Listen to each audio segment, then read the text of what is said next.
بسم الله الحمد لله والصلاة والسلام على رسول الله وعلى آله وصحبه ومن والاه رب اشرح لي صدري ويسر لي أمري واحلل عقدة من لساني يفقهوا قولي. Et j'ai envie de vous raconter une super belle histoire qui a été racontée par un de nos savants contemporains. Wallahi al-azim, qu'elle est très émouvante. C'est l'histoire d'un homme qui a dit à sa femme: et si on allait manger dans un restaurant? Elle lui répondit: non, je te propose plutôt d'aller le demander à une autre femme. Moi, je ne mange pas au resto avec toi, va manger au resto avec une autre femme. Il s'étonna, il lui dit: je t'invite à manger et tu me dis de sortir avec une autre femme? Mais comment ça? Je ne suis pas de ce genre d'homme. Et quelle femme tu parles? Et de quelle femme tu parles? Elle dit: ta mère. Imagine la scène. Ta mère, je renonce aujourd'hui à ton invitation pour que tu invites ta mère.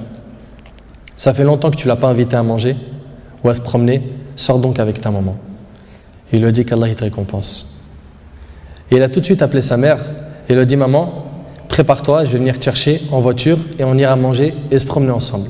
Sa mère ne l'a même pas cru. Sa mère ne l'a pas cru. Elle lui a dit: c'est vrai? Il lui dit: oui, par Allah. Viens aujourd'hui, on va manger ensemble. Entre nous, billah alaykum. Qui d'entre vous parmi les frères mariés a déjà fait ça avec sa mère? Et effectivement, ils allèrent ensemble au restaurant. Et la mère s'est remplie d'amour, de joie et de bonheur.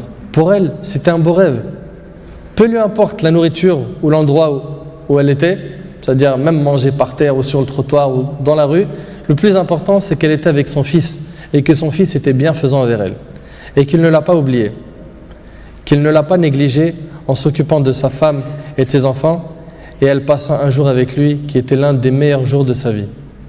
Elle lui dit au retour, l'homme dit à sa mère au retour: maman, t'es contente? La sortie t'a plu?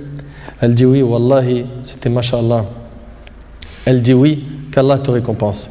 Il répondit: Inch'Allah, je le referai. Elle dit: non, Inch'Allah, la prochaine fois, l'invitation viendra de moi. Il lui dit: Inch'Allah. Et des semaines et des mois passèrent, le frère a été occupé, puis sa mère tomba malade et mourra. Qu'Allah lui fasse miséricorde. Son fils était très triste. Et quelques jours plus tard, il reçut une invitation au restaurant pour lui et une autre personne, et cette invitation était déjà payée. Étonné, il se demanda de qui vient cette invitation déjà payée. Il est parti alors avec son épouse au même endroit où il avait mangé avec sa mère, et là une lettre l'attendait de la part de sa mère. Il y avait écrit: mon cher fils, qu'Allah te récompense, je t'avais promis de t'inviter au même endroit pour manger, mais tu étais souvent occupé.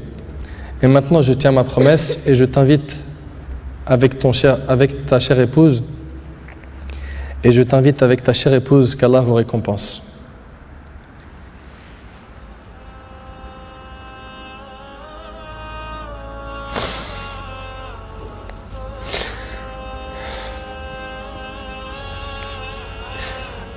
Wallahi mes frères, la valeur de la mère, elle est très sacrée.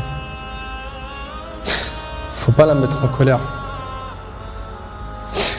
Cette histoire d'amour entre cette épouse et sa belle-mère est magnifique. J'espère que nos frères et sœurs vont tirer des leçons de ce genre d'histoire d'amour entre les épouses et les belles-mères et d'essayer de reproduire ce qui s'est reproduit dans cette histoire. C'est qu'après le décès de la mère qu'on connaît sa valeur. Votre mère, si elle a envie, profitez, embrassez-lui ses pieds. Demandez-lui pardon pour les manquements, pour les mauvais comportements. Vous récolterez le succès, Inch'Allah.